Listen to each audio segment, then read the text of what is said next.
Hayley, would you want to respond to Louis' points? In particular, I'd like to ask you to respond to the point that it'll take a long time before the nuclear-powered submarines are ready. And in the meantime, how do you see Australia actually, you know, deploying itself to achieve the mission of security in the region? Yeah, well, thank you very much to my Australian colleague. If we were buying French submarines, I would call him Louis, but because we're buying American, I'm going to call him Louis. And say that, I was very surprised to hear him say that China is not a strategic threat to Australia, and delighted to hear him say that, because I love hearing the other side of the coin. You know, a pancake's got two sides. I want to hear the other side of it.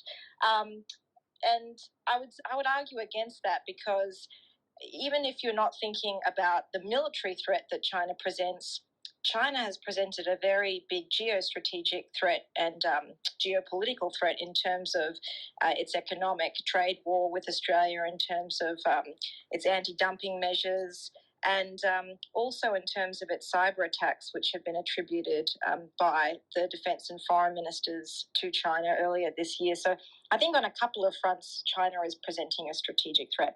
But yes, to answer his very good point about the fact that these submarines will take longer, look, the French submarines were going to take a really long time too.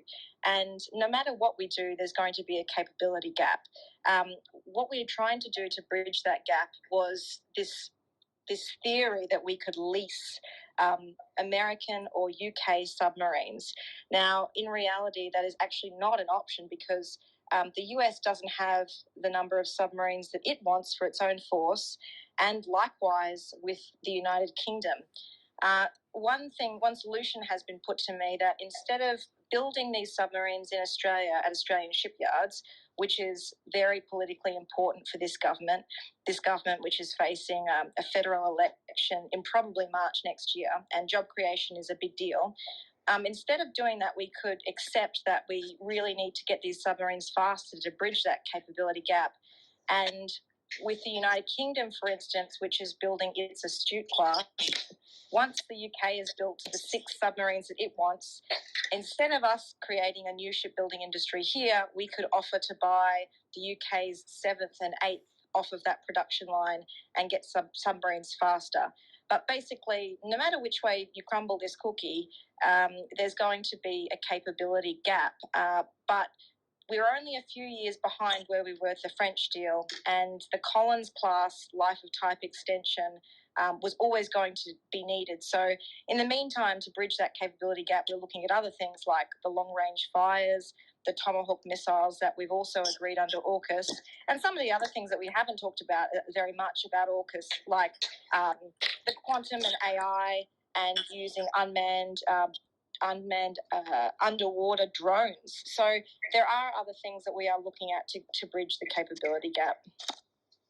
Just out of curiosity, Hayley, how exactly does Australia or the Alliance plan to strategically deploy the submarines once you procure them? Which part of the region are these submarines going to be located? Well, that's why we have submarines. We don't want to tell you where we're going to place them. But like was said before, with the conventional submarines, they couldn't take us much beyond Indonesia. And the purpose of submarines is not only for deterrence, they're also able to loiter, they're able to monitor ship movements. This doesn't just have to be China, it could be Russian ship movements, could be North Korean ship movements. It doesn't have to be all directed at China. And what that means too is that with a few more Australian submarines undersea, it can also force the vessels to come off task, whether that's in the South China Sea or wherever, to monitor the submarine's movement. So you're actually drawing some forces away from contested areas.